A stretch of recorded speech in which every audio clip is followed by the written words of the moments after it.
Hello, welcome back to another video. So today's video is going to be a beginner's guide to IBS. I realized that I talk a lot about IBS as like a comorbidity or like, you know, as just a throwaway comment here and there, but I never really like make videos about it. And it's like a pretty big part of my life since it's one of the illnesses or like conditions that I deal with on a daily basis. So I thought I would make like a beginner's guide, somewhere that you can come to get like your basic information. If you're new here, hello, hi, I'm Olga. I have fibromyalgia and IBS, obviously, and I also deal with migraines, and I basically make videos about all that stuff. By the way, if you would like to know more about that stuff and if that sounds interesting to you, you can consider subscribing to my channel. You can also consider clicking the bell button, because that would notify you whenever I post a new video, because I don't have a regular schedule because, you know, chronic illness. Also, we just hit 1,000 subscribers this week, so I thought it would be a really cool thing, or like it would be fun to have a Q&A. You guys could get to know me. We could like have a little chat, more like casual video next week maybe. So drop me your questions if you want me to answer them. You can do that here or on Facebook or on Twitter or on Instagram. Okay, and since I'm, you know, giving out little notices, if you would like to join on Patreon, that would help me a lot as well. There's like extra content. Okay, into the video we go. So, IBS.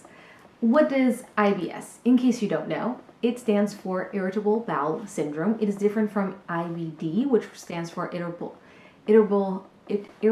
bowel disease, which is a completely different like segment of things. IBD is actually like a term used for illnesses that are like irritable bowel diseases, like colitis, Crohn's disease, things like that. And IBS is like a functional disease, and functional means that it doesn't necessarily leave any traces. So supposedly everything is fine, it's just your body is malfunctioning, and doctors can't really figure out why. So that's kind of what IBS is, sort of. So it affects 6 to 18% of the population worldwide, which is, you know, not a very specific number. It involves changes in the frequency and form of bowel movements, and it includes a lot of abdominal pain, normally lower abdomen, but can sometimes shift to also include the higher abdomen, but never normally higher abdomen on its own. Things that can normally trigger symptoms or help trigger symptoms are diet, stress, poor sleep, changes in your gut bacteria. All of these may trigger symptoms. May is the key word in this sentence. Symptom triggers change from person to person, and even within yourself, like something may trigger symptoms today, may not trigger symptoms tomorrow. So that's fun to figure out and to, you know, live through. So let's get into the list of the fun symptoms that you will have with IBS. Right, so pain and cramping, like I mentioned, normally in the lower abdomen, but can sometimes include the higher abdomen if, you know, we really want to party. Diarrhea and constipation, which actually most people don't know about because it's kind of it seems counterintuitive, but constipation is normally defined by having fewer than 3 bowel movements a week. Probably a doctor is more qualified to tell you about that than me. Other symptoms, alternating between diarrhea and constipation, changes in bowel movements, gas and bloating, food intolerances, fatigue and difficulty sleeping, depression and anxiety, and then other less common symptoms include flatulence, isn't that fun? Passing mucus with your stool, nausea, backache, problems urinating, so it could either be needing to pee often, having a certain urges to pee, feeling like you can't fully empty your bladder, not always being able to control your bowel movements, and sort of experiencing incontinence. Another one that also can occur is rectal bleeding. The pain and the cramping are the most common symptoms of IBS and probably the first thing you get asked about, because normally your brain and your gut will work together to like regulate your digestive tract. That works through hormones and nerves and like signals being released by the good gut bacteria in your gut. What happens with IBS is that these like cooperative signals are not being interpreted properly or not being delivered or something. We don't know for sure, but like something is being distorted here. The conversation isn't being held properly. So this leads to incoordination and therefore painful tension in the muscles of your digestive tract, which is where the cramping comes from. There are actually 3 different types of IBS, which I actually didn't know until recently, so you're always learning. There is IBS-C, IBS-D, and alternating or mixed. IBS-C stands for IBS with constipation, IBS-D is IBS with diarrhea, and mixed or alternating is mixed or alternating between those two. Roughly 1/3 of patients have IBS-D, about 50% have IBS-C, and then the leftover people, I think it's about 20%, have mixed or alternating. I'm not sure about these numbers. Like, this is just a rough overview because it's really hard to pinpoint, because like relatively common for people to throughout their lives like change from one type to another, because I don't know if I mentioned already, I don't think I have, but IBS is a chronic lifelong condition. There is no cure. There are treatments that can help you feel better and that can help you kind of manage the condition, but there are no like cures. You just have a weird dysfunctional intestine for the rest of your life.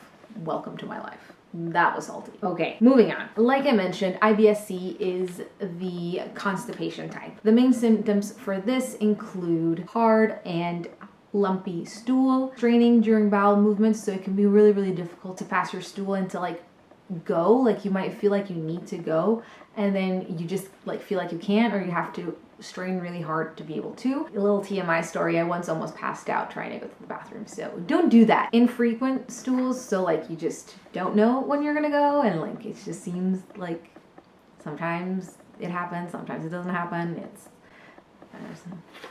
pardon the pun, but it's a shit show. IBS-D, which is the type with diarrhea, mostly involves sudden urges to have bowel movements, intestinal gas, loose stools, obviously, frequent stools, which interestingly, there was a study done on 200 people that actually found that people with IBS-D have about 12 bowel movements a week on average, which is 2 times the amount of regular, like, non-IBS people, which is interesting. So there's a little fact for you. Another common symptom for people with IBS-D is a feeling of being unable to completely empty your bowels, but I think that this is actually pretty common for both types. And nausea also can be found with IBS-D, but is also been known to happen to both people. I actually get nausea quite a bit, actually. I think more than is normal for people with IBS-C, which is the type that I have. In the alternating type, the symptoms may vary really wildly from person to person, which already is hard for IBS, but is even harder for this type because it's just like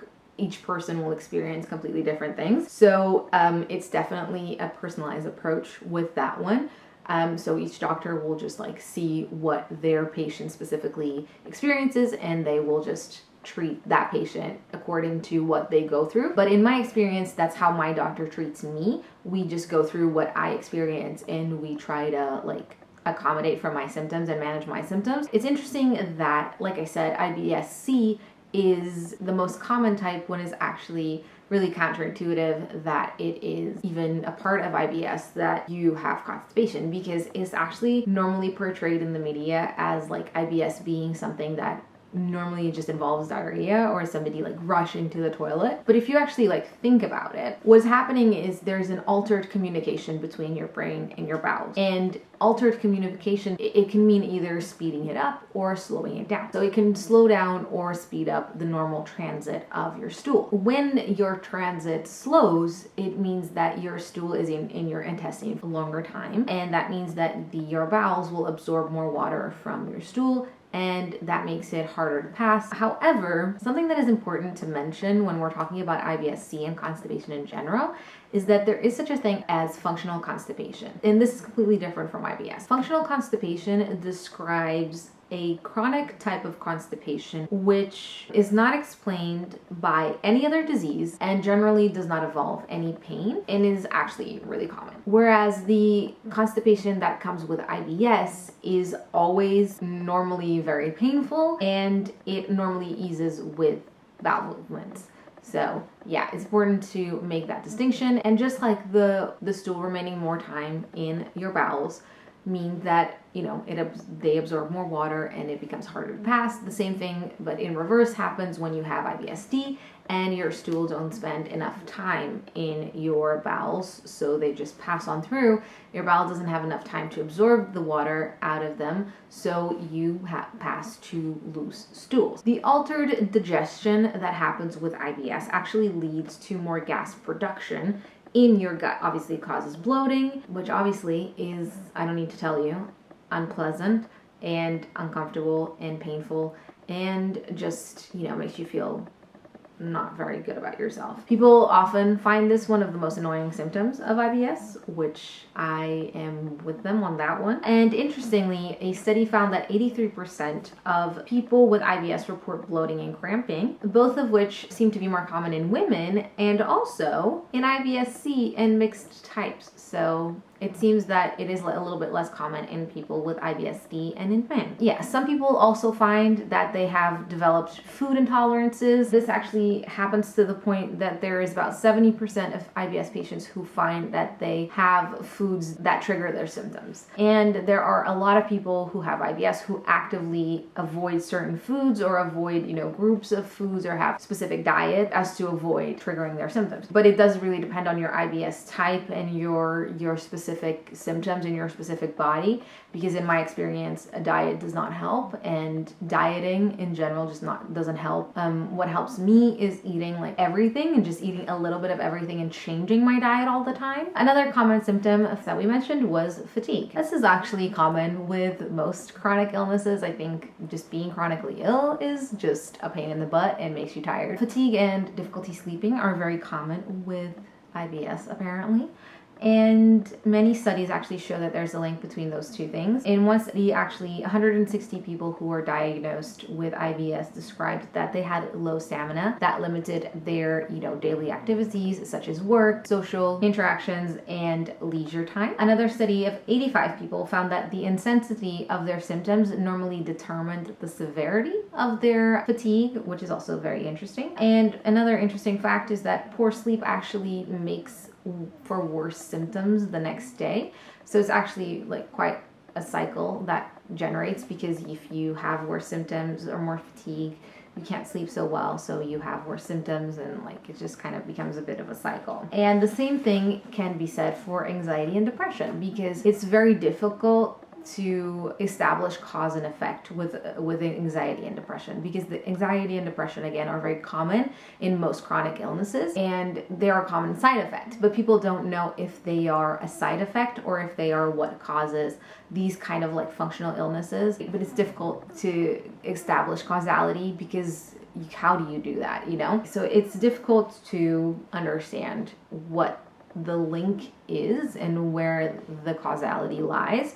But there is a link. So there is often a link between anxiety and depression and IBS. I feel like it is relatively normal to feel anxious and to maybe have depressive thoughts or depressive feelings when you have an invisible illness that really affects your life and that you have to manage constantly. That affects, you know, the way you see yourself in the mirror, the way you feel, the way your clothes fit, and the way other people see you, and just overall isn't really taken seriously. It can be quite difficult, I think, and it's not very easy to go through that. And I feel like anything like that can cause anxiety and cause depression. So I don't think it's strange that this is on the list. The last thing that I wanted to talk about quickly is the relationship between fibromyalgia and IBS, because obviously I have fibromyalgia and we are assuming that that is like my main condition and that IBS is a comorbidity. And the interesting thing, I think,